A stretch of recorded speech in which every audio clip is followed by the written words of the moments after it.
I heard her laugh, and someone else's. It was like waking up in the middle of the night and realizing something's wrong. You're in your own house, your own bed, but something's off. Something's broken.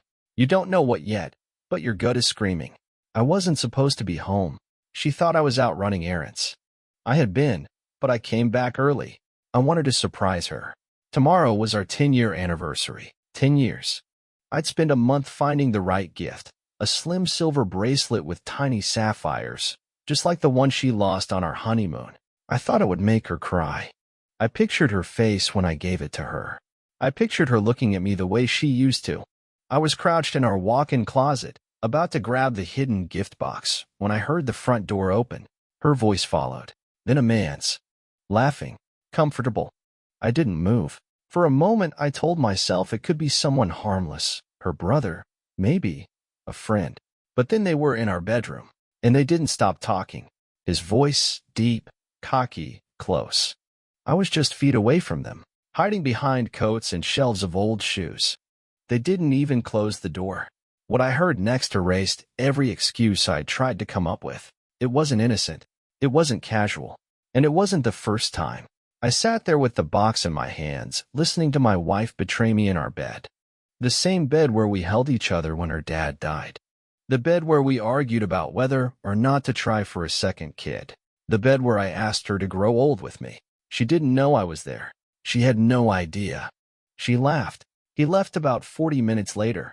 I heard the door open and close, the silence afterward like a vacuum. She hummed to herself, went to shower, like nothing happened. And maybe for her, nothing had. I didn't come out until I was sure I could keep a straight face. I walked into the living room and found her on the couch in her favorite pajamas, scrolling her phone like any other night. "Oh, hey," she said, barely glancing at me. "You were gone forever." "Yeah," I said. Long line. I didn't give her the bracelet. I didn't say anything. Not that night. But right there, that moment, something snapped. Quietly, cleanly. I knew then. This wasn't something to fix. This was something to end. The next morning, she kissed me on the cheek while pouring her coffee. "Happy almost 10 years, she smiled. "You got anything planned tomorrow?" I watched her stir in the sugar. She used her left hand. I noticed that for the first time. Small things stand out when you've heard the sound of your world breaking. "Maybe," I said. "You." She laughed. "You know me. I like surprises." I nodded. "Yeah, I know." And from that moment on, I became an actor. I still cooked her breakfast on Sunday. Still brought her takeout when she was tired after work. Still listened when she talked about her day. I did everything I always did, just now with a second script running in my head. I watched how she picked up her phone at night and turned the screen away.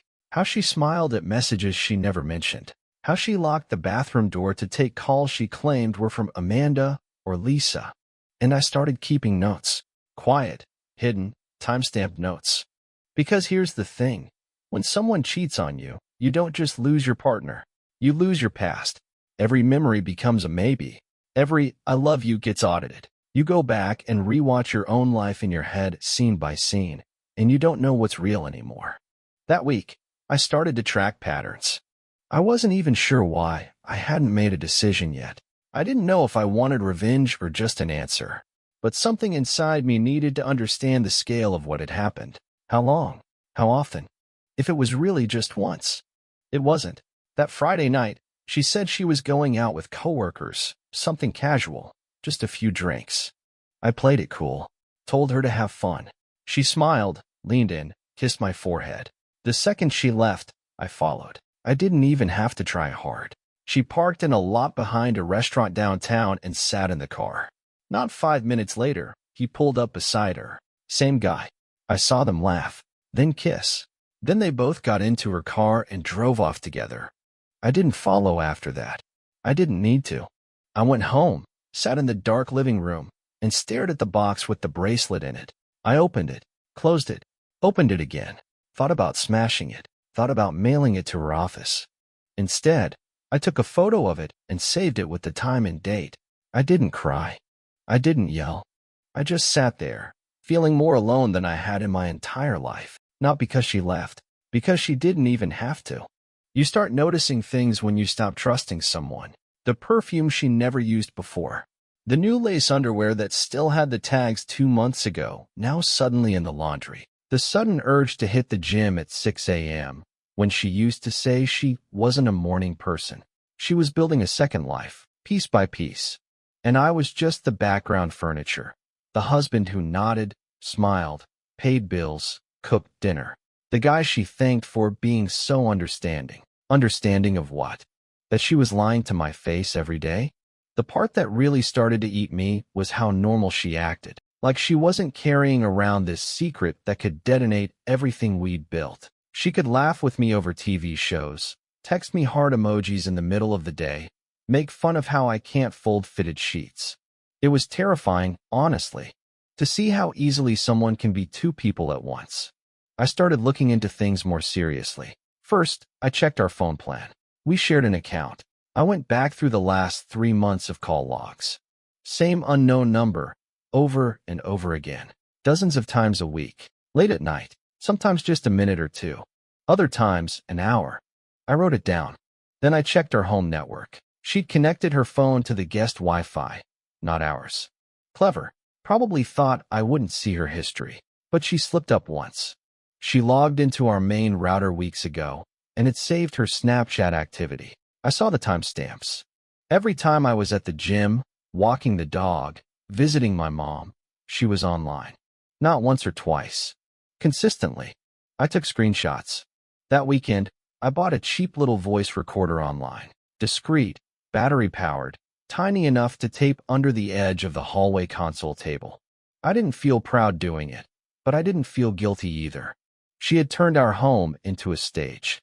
I was just filming the show. And sure enough, Tuesday afternoon, she brought him over again. I had left for a meeting, but the recorder was listening. The audio wasn't graphic, thank God, but it was damning. Him calling her baby, her laughing and saying, "It's weird being sneaky in my own house." Him joking that he should leave a toothbrush. I listened to it once. Just once. Then I saved it. Backed it up. Labeled it. Inside our house. 3:17 p.m., April 4th. That night, she came to bed late. Said she was just catching up on emails. She kissed me on the cheek. I pretended to be half asleep. I had never been more awake in my life. But I had what I needed now. I had enough. Not just emotionally, legally. I wasn't some jealous husband grasping at shadows. I had proof. I had receipts. I had recordings. And I had a plan. The next phase wasn't about feeling anymore. It was about timing. You ever look someone in the eye and know they'd lied to you without blinking? That's what every day with her started to feel like. I'd wake up, see her sleeping next to me, and wonder how she could sleep at all. How she could look at me every morning and not flinch. I wasn't angry. Not in the way people imagine anger. It was colder than that. Quieter. Like standing outside in the snow with no coat. Numb at first, then sharp. I kept the act going. Pretended everything was fine. Took her out to brunch that Sunday. Laughed at her dumb work stories. Listened to her playlist in the car, even though it made my skin crawl. I had to. Every normal day was one step closer to the real goal. Because now, I wasn't just trying to catch her. I was trying to corner her. I'd already spoken to a lawyer. A guy recommended by someone I trust, discreet and direct. Told him everything. Showed him the call logs, the audio file, screenshots, even a copy of the dinner reservation I'd made for our anniversary night.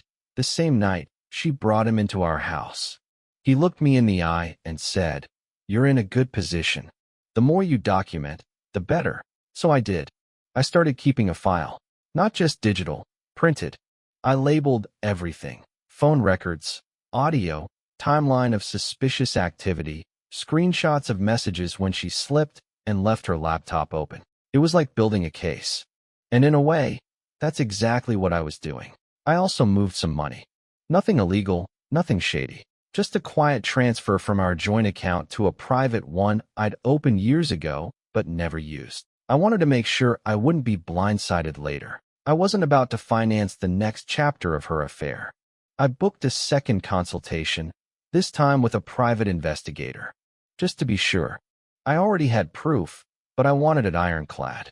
Pictures, timestamps, visual confirmation. He was professional, discreet. Promised results in 2 weeks, max. Meanwhile, at home, she was planning a weekend getaway with the girls. Girls. Right. She gave me a whole story about how they needed reset time, that they were thinking of renting a cabin, going off the grid. No service. I'll probably be unreachable most of the weekend, she warned with a smile. I smiled back. Enjoy it. You deserve it. And I meant it, just not in the way she thought. Because while she was planning her weekend escape, I was planning something else. Not revenge. Not some dramatic confrontation. Truth. I was going to hold it all up to the light.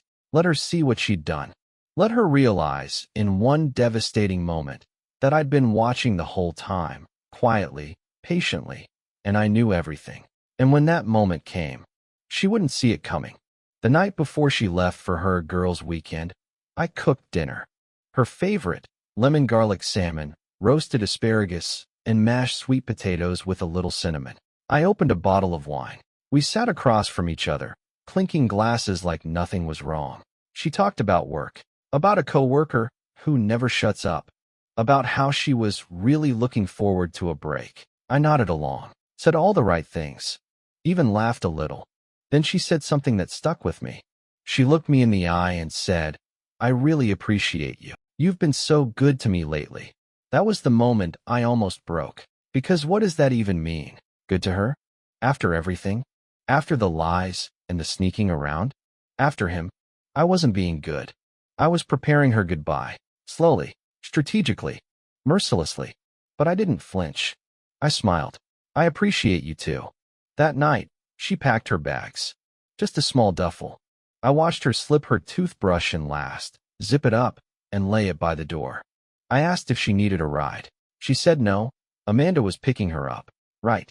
That next morning, I waited 5 minutes after she left. Then I checked the GPS tracker I'd placed in her car under the back seat. She didn't go to the highway exit for the cabin she claimed they rented. She drove east into the city. I tracked her all the way to a high-rise apartment complex downtown, 15th floor.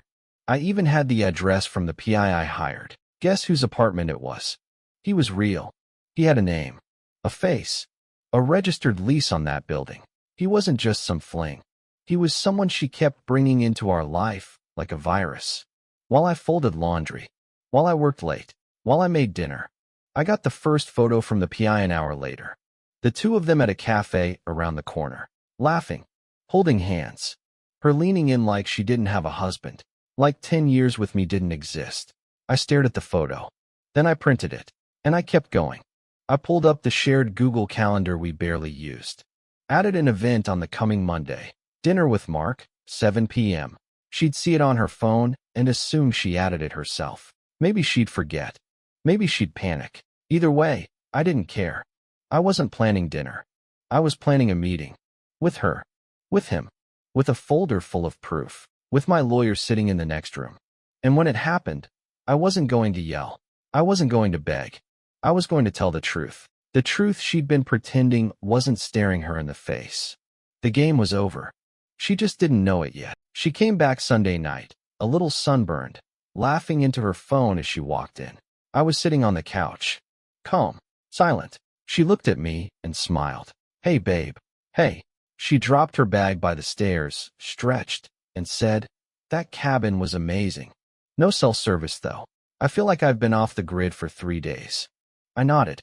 Must have been relaxing. She didn't notice my tone. She was too used to me being even-tempered. That's what made it so easy for her all this time. I was predictable, steady, safe, but I wasn't steady anymore. Monday came. I didn't go to work. I prepped. I printed copies. I organized files. I put together the pictures, the audio transcript, call logs, GPS data, even a note she'd accidentally left open on her laptop weeks ago. Tell him about the bracelet. She never did. But I knew who him was. Around 6:30 p.m., I texted her. "Dinner at Mark's. Thought it might be good to clear the air." Casual. She replied fast. "What? Who's Mark?" I didn't answer. At 7:03 p.m., I got the notification she'd arrived at the address. I was already inside. Mark's apartment, the guy she risked our marriage for, had a lobby that smelled like new carpet and overcompensating cologne. My lawyer waited in a room next door. She knocked. I opened the door. Her face dropped the second she saw me. Then she tried to recover. What is this? Mark was on the couch.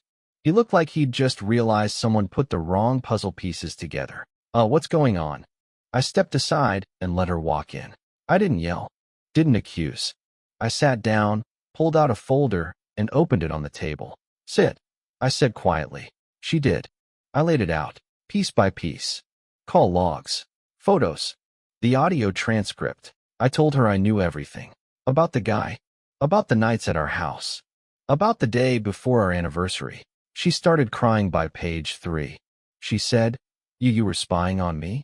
No, I said. I was watching you. There's a difference. Mark stood up halfway through, said something like, I didn't know he was your husband. A lie. He left, fast, and then it was just us. She kept repeating, I didn't mean for it to happen this way. I let her talk. I wanted her to fill the silence. I wanted her to hear how empty it sounded. Finally, I said, I didn't come here to argue, or scream, or get closure. Then why? I looked her in the eye. Because this is the last time you'll ever lie to me in person. She went quiet. I stood, picked up the folder, walked to the next room, and handed it to my lawyer. He stepped in, nodded at her, and said calmly, You'll be receiving the paperwork by morning. She didn't even look surprised, because deep down, she knew it was coming. She just thought I'd never have the strength to follow through. But she was wrong. She didn't come home that night. I didn't expect her to. She texted me around 10 p.m. I'm so sorry. I don't even know what to say. Please let's talk. I didn't reply. There was nothing left to say. Talking would only give her room to rewrite the story, twist it into something softer. She tried to say it was a mistake, that she got lost, that she never stopped loving me. But here's the thing. Love doesn't hide in someone else's bed while your husband makes you dinner. Love doesn't laugh with someone else in your living room the day before your anniversary. Love doesn't lie this easily, for this long. The next morning, I forwarded all the documents to my lawyer. Divorce papers went out before noon. I left her a note on the kitchen table with 2 sentences. The choice you made wasn't an accident. Now I'm making mine. She came home the next day like a ghost. Quiet, pale, worn out. I was upstairs boxing up my things, not angrily, not frantically, just methodically. Our home had become a memory I didn't want to live inside anymore. She stood in the doorway. I messed up. You did. Can we? No. But everything we've been through, doesn't erase what you did. She started crying again, like the tears might undo it all. You were distant, she said. You stopped seeing me. I turned to her and said, I saw you more clearly than you ever realized. I just didn't want to believe what I saw. That shut her up. The next few days were cold. She tried to play every angle, first apologetic, then defensive, then back to pleading. She told some of our mutual friends a version of the story where I blew things out of proportion. But the truth was out there now, and I wasn't silent anymore. She was losing grip, not just on me, but on the story she'd told herself to justify everything. She looked shocked that the world didn't rally to her defense. Shocked that people took a step back when they found out she had brought another man into our home like it was hers alone. That's the thing with people like her. They count on you staying quiet, staying nice. But when the truth comes out, they shrink. And I had nothing left to shrink for. I had the facts, the dignity, the future. She had excuses. And a lease that didn't include my name anymore. She didn't want to settle. That was clear from the first email her lawyer sent. They weren't just dragging their feet. They were building a case. Or trying to. She wanted half of everything. Half the savings. Half the house. Half of the life she'd already discarded the moment she invited another man into it. It was almost funny, in a sick way, how someone can destroy a home and then demand compensation like they were the ones hurt. Her lawyer tried to play the irreconcilable differences card, claimed the marriage had been deteriorating for a while, that we'd grown apart, that there was no proof of infidelity. No proof? That's when I sent my lawyer everything. Again, the GPS tracker logs, the photos, the call records, the audio transcript, even the fake girl's trip itinerary I'd found in her desk drawer, printed from a travel website, never actually booked. My lawyer was ruthless, calm, but surgical. He filed under marital misconduct and made sure the court understood this wasn't just about cheating. It was deception. It was disrespect. It was bringing another man into the marital home repeatedly, knowingly, and with zero regard for her husband's dignity or well-being. She tried to play innocent at first, claimed the man was just a friend, said I was exaggerating, said she wasn't herself for the past year, and that I'd neglected her emotionally. But once that audio file was played in court, her voice, her laugh, her own words. It's weird being sneaky in my own house. Her case started crumbling. It wasn't just about morality. It was about credibility. And she lost it, fast. The judge looked at me with this long, quiet pause before speaking, then said, based on the evidence presented, the court recognizes the grounds for misconduct. Division of assets will reflect that accordingly. She went pale. All those smug little tactics, stalling, posturing, pretending to be the one wounded, they collapsed right there. I didn't gloat. I didn't smirk. But inside, I felt this calm I hadn't felt in months. Not satisfaction, exactly. Just relief. I was getting my life back, piece by piece. And she was watching her slip right through her fingers. After court, she stopped pretending. The texts stopped being soft. They got bitter, panicked, accusatory. She said things like, "You're punishing me just to make yourself feel better. You set me up. You were watching me like a creep. Do you even remember the good times?" Yeah, I remembered. That was the hardest part. Because betrayal doesn't delete the memories. It poisons them. Our anniversary trip to Maine? She was already texting him back then. That lazy Sunday we spent on the couch watching movies, wrapped in a blanket, her head on my chest? She was already gone, just hadn't said it out loud yet. That's what hurt more than anything. Not the affair, not even the lies. But the fact that she could look me in the eye every single day, knowing what she was doing, and still kiss me goodnight. People like her, they don't stumble into infidelity. They drift into it, step by step, until it's comfortable. Normal, just another Tuesday. And when you finally confront them, they don't apologize. They deflect, minimize, cry when it serves them, weaponize guilt. I saw all of it. She told mutual friends that I blindsided her with divorce, that she was willing to work through things, but I just gave up. But the people who mattered, they knew. I didn't have to defend myself. The evidence did that. And slowly, she started isolating herself. Her friend group thinned. The guy she risked everything for? He bailed 3 weeks after court. Probably realized he didn't want to play house with someone who had this much wreckage behind her. She tried to get back in touch with me.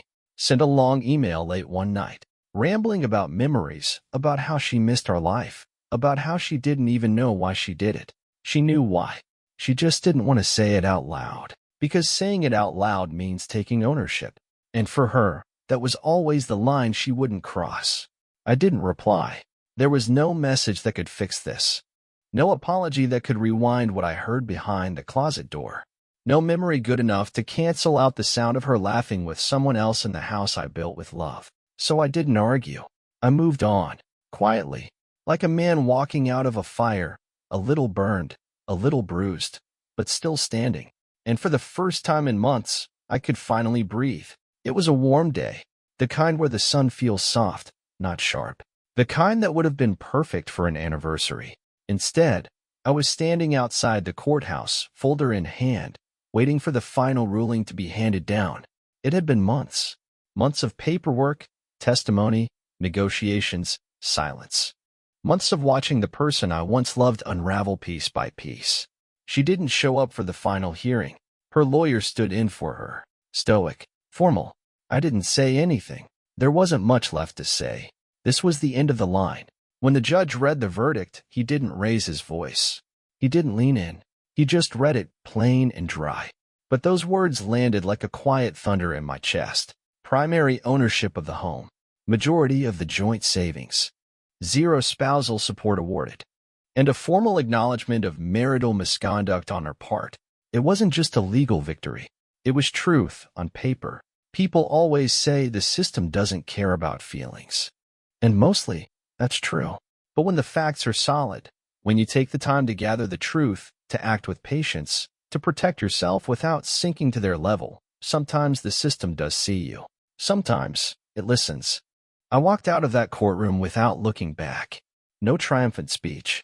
No smug smile. Just a long breath out, like I'd been holding it for a year. She tried to call me that night. I didn't answer. I didn't need to. The gift I once hid in the closet, the bracelet, I never returned it. I keep it in a drawer now. Not because I want to remember her, but because I want to remember what I almost gave to someone who didn't deserve it. And when I open that drawer now, I don't feel pain. I feel peace. Because I didn't lose. She did. She lost a man who loved her through everything, who planned dinners and trips and tried to make her feel special even when she drifted, who gave her 100 chances to be honest, and she picked lies every time. She lost the version of me that trusted her. And the man who walked out of that courtroom? He's not coming back.